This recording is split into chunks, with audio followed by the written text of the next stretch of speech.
De Don Charles Poulet, Histoire de l'Église, l'Antiquité, troisième période, l'Empire chrétien, de la conversion de Constantin à celle de Clovis, 313-496. Premièrement, le IVe siècle. Chapitre 1er. L'arianisme de Constantin à Julien l'Apostat. Premièrement, origine et définition de l'arianisme.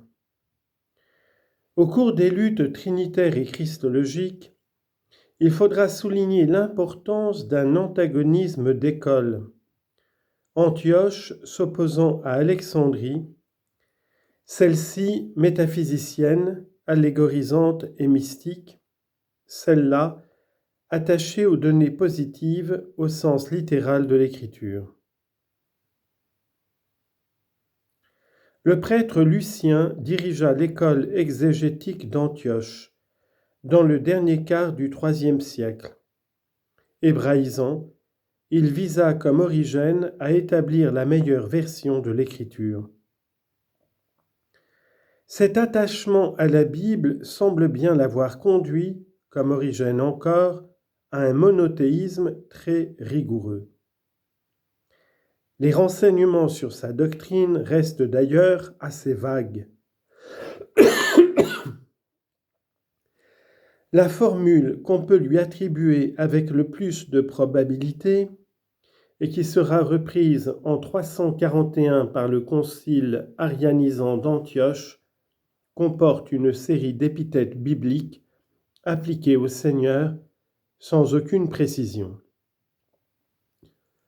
Pourtant, les futurs coryphées de l'hérésie, Eusèbe de Nicomédie, Maris de Chalcédoine, Léonce d'Antioche, se réclament de l'exégète antiochien.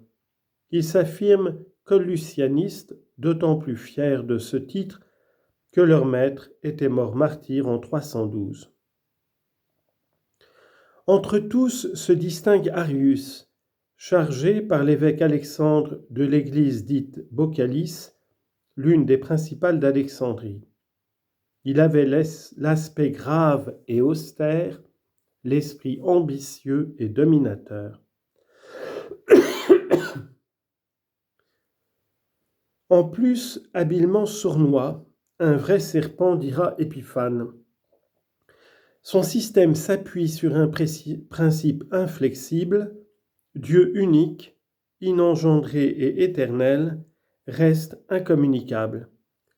Autrement, il faudrait l'avouer composé, divisible, muable et somme toute corporel. En dehors de lui, tout est créature. Comme les autres êtres, le Verbe a donc été tiré du néant, créé non pas nécessairement, mais volontairement. Agent de la Genèse universelle, il a été fait avant les siècles, mais n'en demeure pas moins par nature changeant et infaillible. Si en fait il s'élève jusqu'à l'impeccabilité, c'est par le libre effort de sa volonté. Ainsi, de progrès en progrès, parvient-il à une gloire, récompense de sa fidélité, et qui lui vaut le titre de Fils de Dieu, sagesse créée à l'image de la sagesse incréée, œuvre achevée de la gloire paternelle.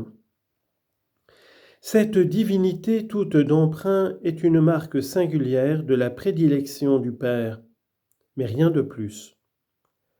La substance du Père et celle du Fils restent absolument distinctes. Entre elles s'ouvre l'abîme qui sépare l'infini du fini. Pareille erreur ruine donc la divinité du Fils et conséquemment celle du Saint-Esprit en les réduisant au rôle de créatures éminentes. Destructeur du dogme, l'arianisme n'était pas moins dangereux par sa méthode. Ces docteurs excellaient à s'embusquer derrière des sous-entendus, des équivoques, des formules vagues. Bien que leur argumentation fût toute sophistique, ils aimaient étayer leur théorie sur quelques passages scripturaires isolés de son concept. Par exemple, le Dominus creavit me des Proverbes ou le Pater maior me est de Saint Jean. Traduction en français, Dieu m'a créé au principe de ses œuvres et le Père est plus grand que moi. L'arianisme devait avoir une grande puissance de fascination. Gwadkin l'a défini une via media entre le christianisme et le paganisme. Il s'affirmait essentiellement un monothéisme rationaliste, bien fait, tel que pour séduire les lettrés, ralliés nombreux à la théorie du summus deus, du Dieu le plus élevé. Son christianisme, dégagé de tout mystère, devait attirer les déistes païens que le dogme trinitaire aurait rebuté. La religion romaine abandonnait son polythéisme. L'arianisme sacrifiait la christologie. On allait à un théisme de raison. Ce n'était pas un programme avéré, note Monseigneur Batifol. C'était seulement deux tendances contemporaines, mais par quoi s'explique la nocivité et la ténacité de l'arianisme. Celui-ci tentait d'ailleurs par son subordinationnisme les théologiens que hantait la peur du sabellianisme, c'est-à-dire de la confusion du Père et du Fils en une même personne. Au surplus, ne pourrait-on doser ce subordinationnisme pour qu'il perde tout caractère provoquant et amenuiser la transition du Père au Fils en sorte que la similitude demeure plus en relief que la différence des natures? Bref, si l'arianisme s'égarait, c'était dans la bonne direction. On l'y suivrait tant qu'on pourrait, qui plus loin, qui moins loin.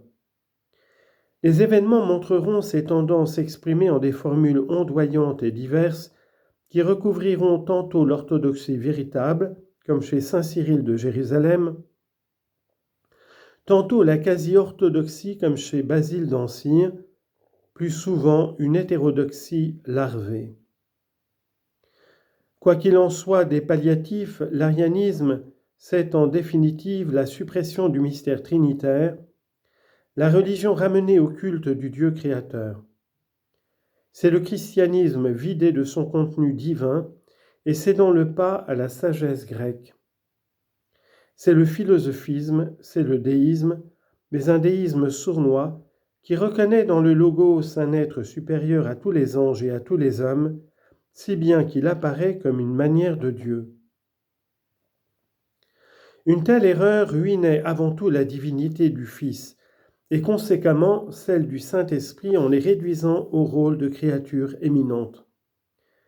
Mais elle contenait aussi en germe presque toutes les hérésies subséquentes. Au point de vue christologique, Arius admettait que le Logos avait pris un corps, mais un corps sans âme, car pourquoi une âme humaine là où réside le Logos? Pourquoi deux esprits dans un même corps? Avant la lettre, c'était l'apollinarisme, donc le monophysisme. Par contre, l'idée d'une divinisation progressive du Christ ouvre la porte au nestorianisme. Enfin, la théorie d'une rédemption qui s'opérerait par le seul exemple du Seigneur annonçait le pélagianisme. Destructeur du dogme, l'arianisme n'était pas moins dangereux par sa méthode. Ces docteurs excellaient à s'embusquer derrière des sous-entendus, des équivoques, des formules vagues. Citation. Doués d'une extrême abondance de paroles et d'une érudition fallacieuse, ils s'entendaient admirablement à manier les âmes mobiles et superficielles comme l'étaient en grande partie toutes celles qui avaient respiré l'air de l'hellénisme. Ils les flattaient en les appelant à participer à l'élaboration de la théologie. Leur succès fut grand dans tous les milieux mondains. C'était faire preuve de culture intellectuelle que de professer l'arianisme, comme le dit Kurt. Fin de citation. Aussi l'erreur se propagea-t-elle rapidement. Déposé par l'évêque Alexandre, Arius en appelle à l'opinion. De mœurs graves, rompu à la dialectique, il put rallier à lui ignorants et savants, nombre de vierges et aussi tout un populaire pour lequel il eut l'habileté de composer des chants. En 320, Alexandre convoquait un synode où se réunirent plus de 100 évêques égyptiens et libyens. Arius, condamné, dut s'exiler.